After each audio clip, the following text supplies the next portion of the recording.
This revolution is not going away. This is the Ron Paul Liberty Report with Ron Paul, Daniel McAdams, and Chris Rossini. We are all ambassadors of the Ron Paul doctrine, and it's so simple. Just tell the truth. An idea whose time has come cannot be stopped by any army or any government.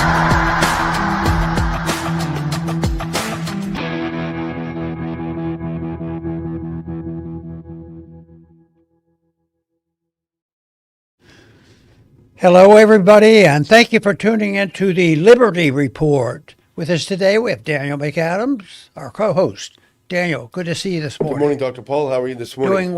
Doing well. But we're going to talk about budgeting wars. And it's a very lucrative, it's a very big economic system. A lot of people make a lot of money, and a lot of people go poor because of it, because they steal the money from poor people to begin with, and then they fight wars that we don't need. And it hasn't been once or twice. It's incestuous, or what we do on how we need activity the whole time. And I don't want to go how many we've had just in my lifetime, but just since I've been very much engaged, we've had quite a few, like the Iraq War, Afghanistan War, Ukraine War, Iran War. They have to have something keeping going, but they're always making us safe, and they're always making everybody happy, and a lot of people make a lot of profit, but the payment is due, it's being paid, and most of it's falling on the innocent people who probably could have been more active in trying to prevent this, but they're not the participants who are making money off the war. And that's the general middle class. And I tell you what, this thing is getting bad because, you know, if they report, they do report, and it helps to wake people up. But you know what? They fib. People, one article said, don't play around with words. They steal it. Yeah. They steal the money, and they lie about it, too. And here it is. I think we talked about it when the first report came out from this group. It said that we were spending $50 billion on the war. And this article said, no, it's, and they were talking about for 60 days. It's really $72 billion.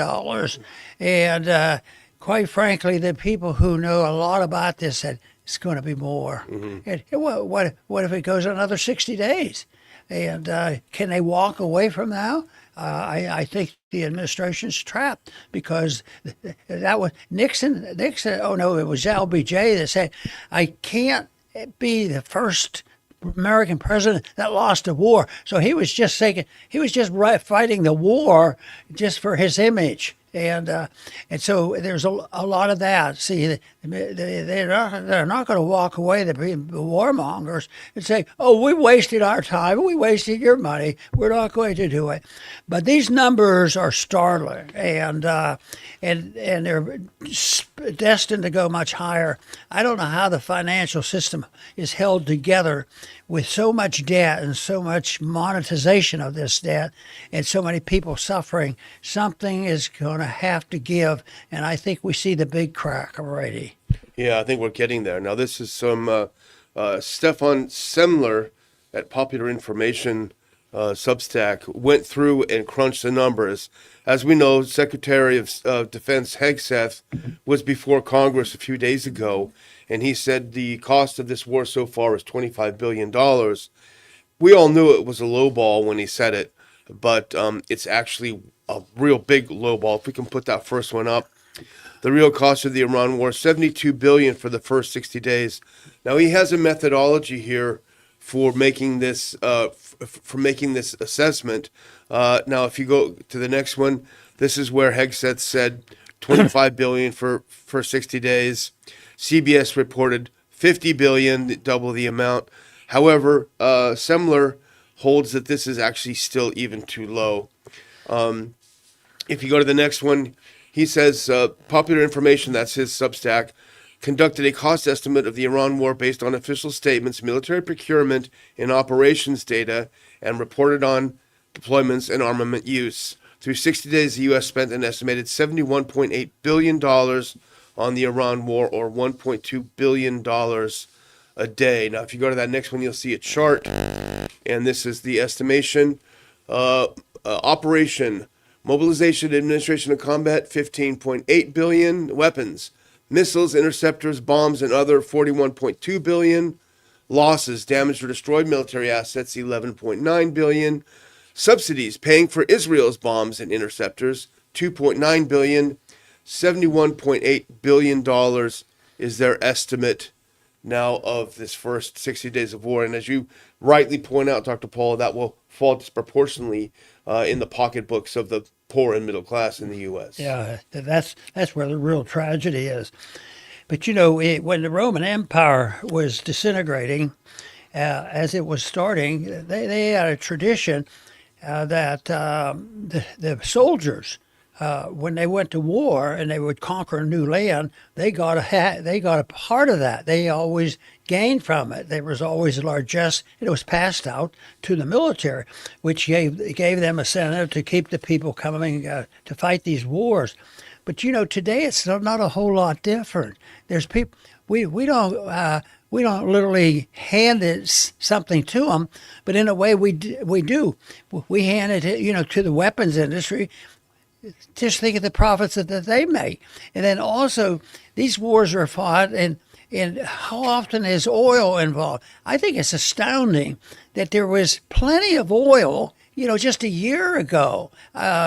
The oil's there, but they were able to take a reasonably well-organized system under all these conditions before this war started. I mean, nobody was complaining. It was gasoline was up, but had nothing like what we get now. And it's all a result. And so people with oil, I hear American people are going down now to Venezuela and getting part of the deal. And that to me keeps it going, and there's more incentives, and it sort of takes care of the spending on the short run. But on the long run, this leads to the turmoil that the people finally get sick and tired of it. And you've already said it. The poor people get stuck with the bill. Yeah. And hidden through inflation, too. They Right. get stuck with the bill. Well, what we're talking about here, Semler didn't just pull these numbers out of thin air. He had a methodology, he has an entire methodology page. Obviously, we're not going to go through that here. But just as an indication, if you go to that next one, a lot of it has to do with weapons, when weapons are used and how they're replaced. Why is Popular Information's estimate so much larger than even the Pentagon's internal figure? If you can put that one up. Factors include incomplete accounting of damaged and destroyed military assets, the exclusion of costs outside the department, including billions of dollars in State Department-funded military aid to Israel, and here's the part that's the most important, a flawed method for tracking munition expenditures. This is likely the biggest factor. Now, it's a little bit complicated, but I think we need to go through this so we can understand what we're talking about. The Pentagon tracks munition burn rate costs by merging operational logistics, the SM2, what munitions are fired and in what quantities with financial values, how much each one costs. The issue lies in how the Pentagon determines unit cost. And I highlight this. The war costs show up in the Pentagon's ledger, and that media outlets report are much lower than the costs the U.S. public will ultimately be forced to pay. And that's the important part, Dr. Paul, what they're really going to pay to replace these. Now go to the next one. Again, this is slightly complicated. But in the example of one missile interceptor, the SM-2 interceptor, that's approximately $1.2 million. If 50 are withdrawn from the stockpile, the Pentagon's ledger would show $60 million in expenses for consuming the munitions. The accounting can lead to undercounts when a rapidly consumed munition like the SM-2 isn't planned to be purchased in the future. The Pentagon no longer buys SM-2s. The interceptor is being replaced by the more advanced and expensive SM-6. So each time an SM-2 is fired, the Pentagon's accounting system registers the costs closer to the 1.2 unit cost instead of the $6.3 million unit cost of the SM-6. It's a long way of saying, Dr. Paul, that the weapons used are old weapons, but to replace them, the new weapons are costing multiple times more. So that's why it's completely out of whack, and we will end up spending at least this 72%. And you know, some of these people are and anticipate and they enjoy this. Oh, new development. Yeah, And it money. takes a long time to get them. So sometimes even these planes and whatever they're building take a long time and never are used. So I wish there was more of that. What a waste it would be. But the waste by starting another war is more than we need. And when Hegseth testified before Congress and gave some of these reports that are being challenged, the article we just read are a little bit bolder with how they described it. The $25 billion war costs given by Secretary Hegseth and acting Comptroller Hearst before Congress was a lie. Yeah. He's very blunt about that, and that was his opinion. And this gets back to the concept of natural law and the morality of the people in a free society, because if they're going to lie incessantly to get into Congress and to do these things, and then when they do it, they work real hard. There's a lot of conniving to hide things, and it's so big. It's the strongest argument for smaller government is not give them so much opportunity. I mean, when you look at the Federal Reserve System, there's a lot of opportunity to wheel and deal and move cash around and credit around, and they deal in trillions of dollars, and you don't really get an audit of what's going on. So when they get involved in wars, but the market ultimately is the decider.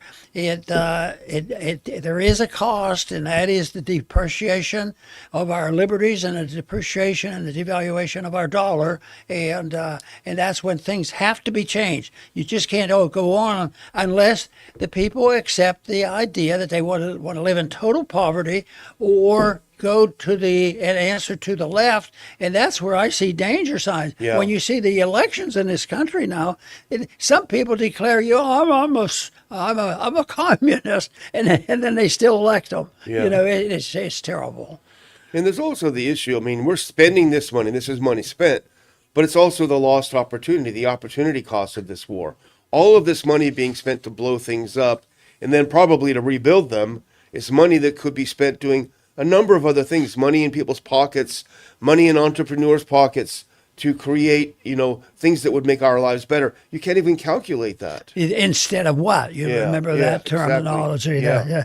Yeah. Well, you're using this money, but what could it be used on? And it really is based on the principle of ownership. Who owns this money? Who owns the earnings?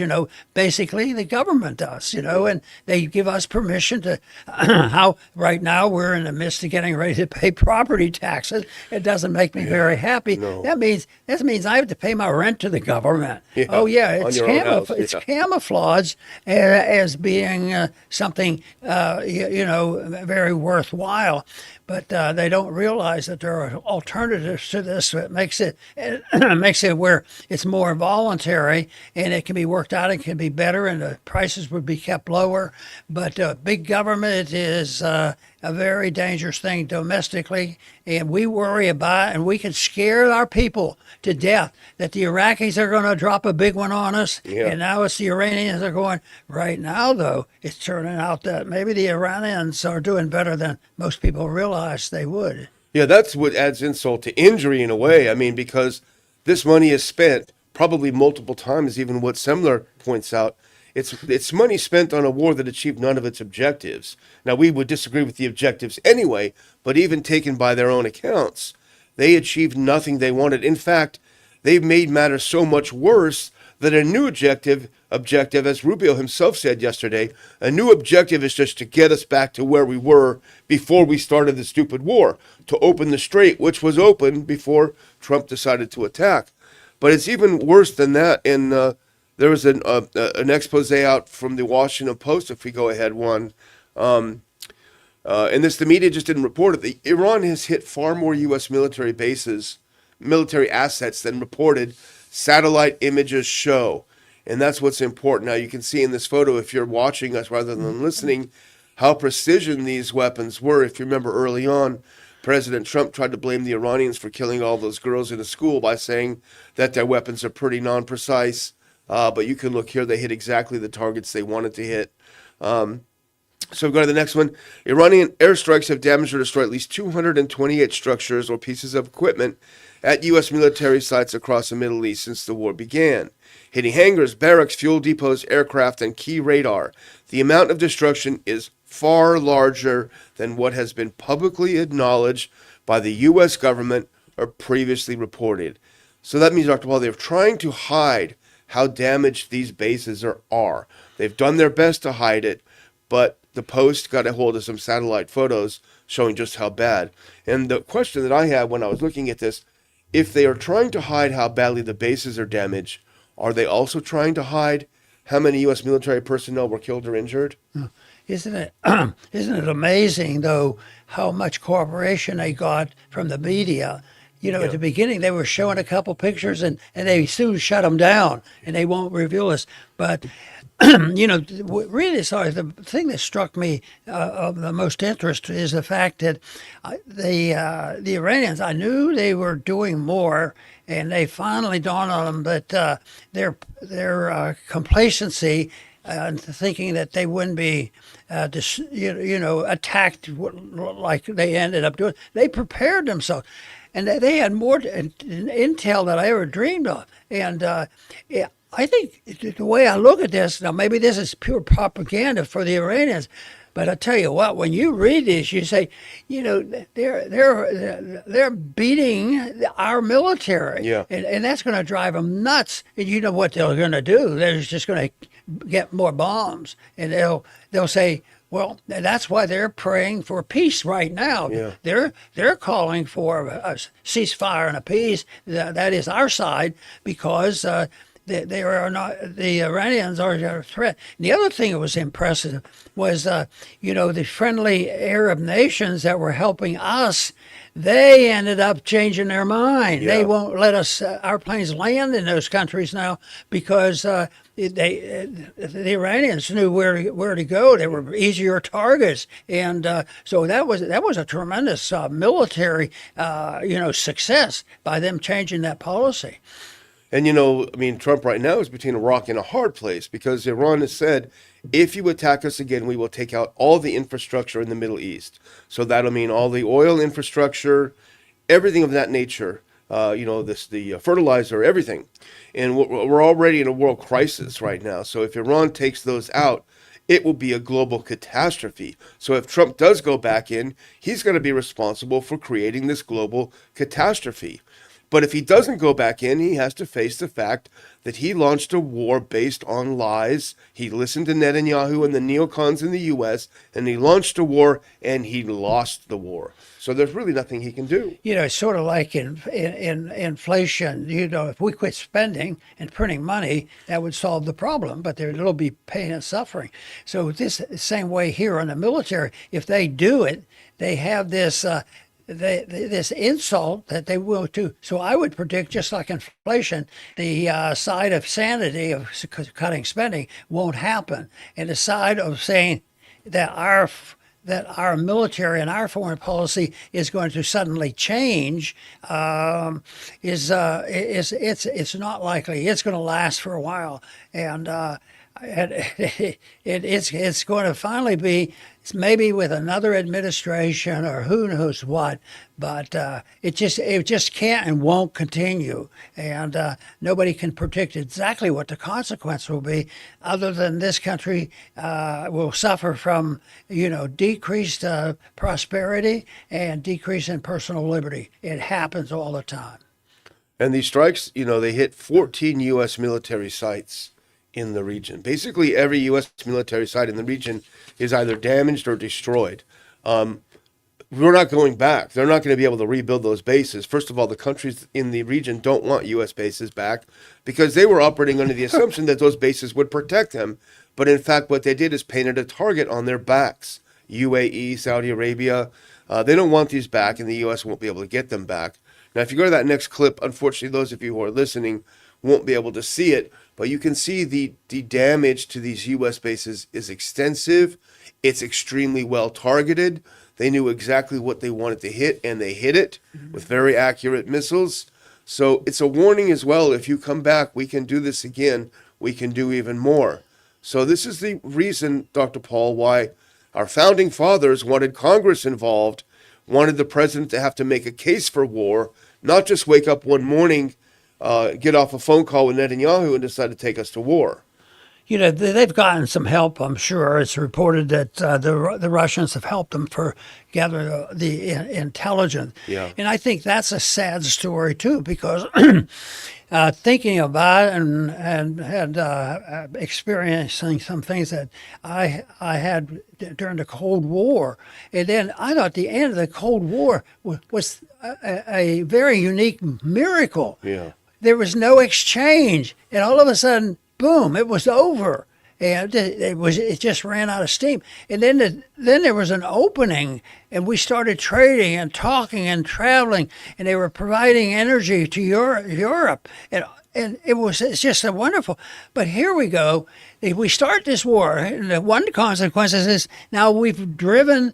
We further are driving, of course, we were doing that in Ukraine, to trying to further refuse to try to get along with Russia, which makes no sense whatsoever. And that is something I don't think they'll ever accept that, oh, no, the Russians are bad people. That's why we were trying to take care of them a long time ago.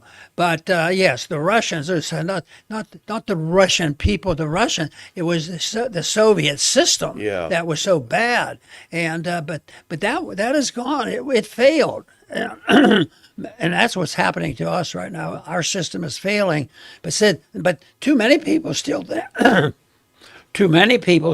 that we are free enterprise, and it's failing, and that's a fallacy. Yeah. Well, the funny thing is when people say the Russians are arming Iran, they're helping Iran, that's not fair. Well, we've been sending weapons to Ukraine to kill Russians for 4 years now. Yeah. It's okay, it's okay if we do it. Anyway, the last thing we wanted to touch on is related. I think it kind of ties everything together, and the result of this terrible spending on a wasteful war, maybe not directly, but certainly indirectly, if you go to that next one. And this is really sad, Dr. Paul. Over 80% of young adults believe the economy is bad or terrible. And we are seeing the consequences all over America. Now, this was written by Michael Snyder from the Economic Collapse blog that featured on Zero Hedge. That is a really, really sad thing to see young people completely losing faith in the future. But it, excuse me. But, I think this is the subject that attracted to me, because they are saying that we have all these problems but a good politician that wants to change things has to connect the wars and the spending to these problems, self-ownership, and all the wonderful things that are found in libertarianism. Could have prevented this and could solve the problem. And the young people, what I found is why I'm more optimistic than some, is the young people really responded to the issue of self-reliance if they heard exactly how it worked. Oh, you mean I get to keep all the money I earn? Yeah. You mean I can make all my decisions on what kind of a lifestyle I have as long as I don't hurt people? Yeah. And they were excited about it. But no, what do? We're going the opposite direction. Yeah. I can't imagine any Republican right now that would appeal to young people like you did in your campaigns. I mean, they fell for Trump's siren songs, and now they're completely against him. They're going to be cynical now. They're not going to trust anyone. But here's a little bit from that poll. Put this next one on. A new survey was just released, found that a whopping 84% of Americans between the age of 18 and 24 believe economic conditions in the U.S. are either bad or terrible. The survey was done by Generation Lab. It found more than 8 in 10 young adults rate the economic conditions bad or terrible. It was conducted on April 26th to 29th and found that 55% of the respondents aged 18 to 24 said they viewed the economy as bad, while 29% said terrible. The same survey discovered 81% of Americans between the ages of 25 and 29 believe the economic conditions in the U.S. are either bad or terrible. Now, these are the young people, Dr. Paul, who at that age would be thinking about settling down, maybe getting married, maybe buying a house. They're in their first job after college, or those that didn't go to college are moving up the career path. And for them to see this at the time of their life, they should be so optimistic about their future. It does not bode well, I think, for the future of this country. And planning for the future requires, financially saving money. And in the generation that I'm familiar with, we were taught that you save money. Yeah. And you making 25 cents, 50 cents, you still save. Yeah. And that's saving for a rainy day type principle. And but right now it's a mixed bag, because if you make 10 times that much, nominally speaking, dollars and dollars and dollars, you can't even teach. You can't teach them, say, save some, put half of it in the bank, because the government's going to steal it by devaluing the currency. Yeah. So if you save $100, it's worth $50. So that is the system that has to be explained to the people, and before they're going to accept this. But because the biggest issue, economic issue with the campaign coming up is we can't afford it. We can't afford it. Well, how do you do it? And everybody says, boy, that's a great issue. Just bring it out. They can't afford their gasoline. They can't afford health care. And they play that game up. Yeah. What we can't afford is big government devaluing the currency and fighting wars and lying to the people. That's what we can't stand anymore of. But that connection has to be made, because right now they'll go in the wrong direction. They'll be that. It's a contest on which way they go. But I keep telling people, I think you can reach young people if you have a young idea. And to me, freedom is a young idea, theoretically. That if they hear about it, certainly in our last 100 years, it's been the diminishing of some of these ideas. And the founders had a good understanding of it. Tried to set up a system that would work a little bit better by giving the people more freedom. But we have gone in the wrong direction. But we have an opening here where we really should be preaching the story about how liberty can solve our problems and make a better world. Absolutely. Amen. Well, I'm going to close out as you go to that very last picture. Remind you of our good friends at Moon Does Artisan Coffee, who are our partners in this show. You can see people picking coffee from Indonesia, Sumatra Gayo, and Mexico, Chiapas. These are organic coffees.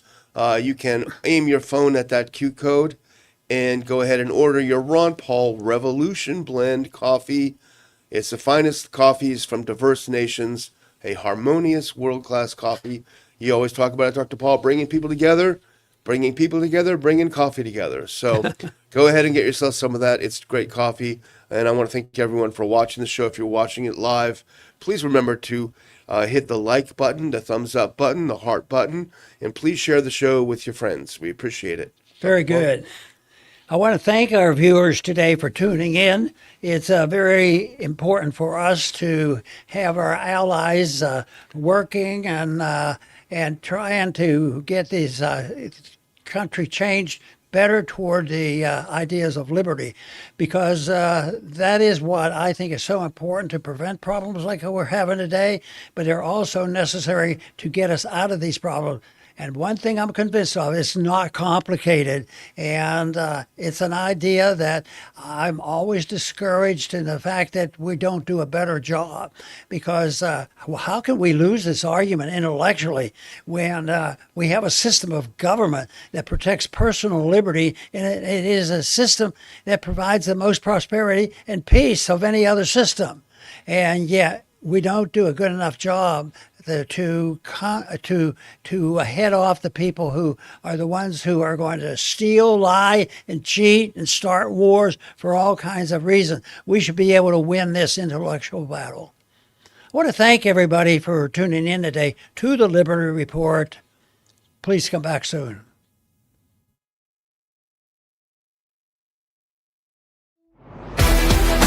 Thanks for watching the Ron Paul Liberty Report. Like and subscribe to help spread the message. And until next time, live free.